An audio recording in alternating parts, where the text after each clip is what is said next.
But we begin tonight keeping them honest with the unraveling of a conspiracy theory. A conspiracy theory not created and promoted by some fringe radio huckster or cable news caterwauler. No, this one was created and promoted by... Let's take a look at what happened. As you might know, Attorney General Jeff Sessions was the first senator to support candidate Trump.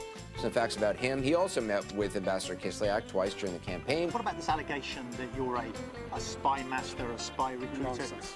Did you attempt to recruit any members of the Trump administration? You should be ashamed, because CNN is the company that keeps up pointing to this allegation. It's nonsense. Michael Cohen is President Trump's personal lawyer. Two facts about him.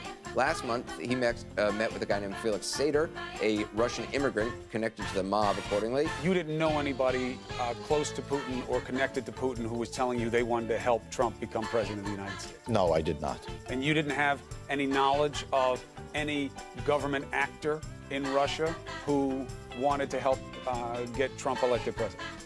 I wouldn't involve myself with a government actor of any other government against our country for any reason, Donald Trump or anyone else. Then there are the facts about longtime Trump associate Roger Stone, who communicated with someone known as Guccifer 2.0 through private messages on Twitter. The U.S. intelligence community says that Guccifer 2.0 persona was actually a front for Russian intelligence, who claimed responsibility for hacking the DNC before the election. Right away, I began to question that assertion that they were hacking into the DNC. Then we had a fellow who basically had access. It seems to me he had to have access to the network log of the DNC server, which means that any transactions going into and out of the DNC network log get registered or logged inside that log, and it goes into a list of what packets come in from what IPs and so on, going back and forth. Right. So that to me said that from there he listed out the data, the raw data from the transactions in the log, which meant the time the transmission started, the time it ended, amounts of data passed, you know, and any other identifying IPs are buried in those packets that were passed too, if the NSA would ever give them to you.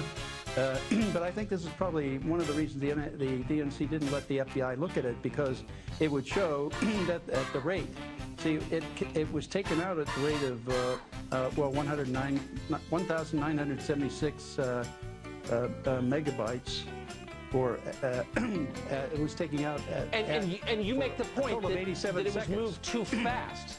Right, so it couldn't have gone out over the internet. It had to have been taken directly in person from the computer, downloaded onto some sort of mobile storage device. So given that the NSA clearly doesn't have the evidence it would have if it happened, and that it couldn't have been hacked over the internet, then why is everyone in government still pretending that's what happened? That's the confusing part to me. It might be totally legal connections or nefarious. We don't know. Well, I guess it appears that many people are emotionally tied to this agenda to tie the Russians with President Trump and the Trump administration. One way or the other, they want to do it. So it's hard for them to give up that argument. I mean, it's like they're emotionally stuck with it. What CNN said was, and I quote, "Classified documents presented last week to President Obama and President-elect Trump included allegations that Russian operatives claimed to have compromising personal and financial information about Mr. Trump. Multiple U.S. officials with direct knowledge of the briefings tell CNN." Anderson, your sources are not correct. And the fact is that you're saying in that intelligence, you're saying in that intelligence briefing there was no information in any of the documents of that two-page summary. So two things on that. Number one, we don't discuss the classified information that is presented in intelligence briefings. Well, you just said it wasn't true. That's why the closed door. Excuse me, Anderson, if you want me to talk, I know CNN is feeling the heat today, but I was gracious enough to come on and discuss it. We feel, what heat do we feel? That you've got this raw information, this complete ridiculous fake news. Actually, it's just fake. It's actually been backed up by not only multiple sources, but other news agencies, New York Times, Washington. Well, I'm surprised you just want to argue with me. It has not been backed up by credible news sources, and you know as well as I do that these rumors were running around for months. Every news outlet was chasing these rumors. We're not reporting rumors.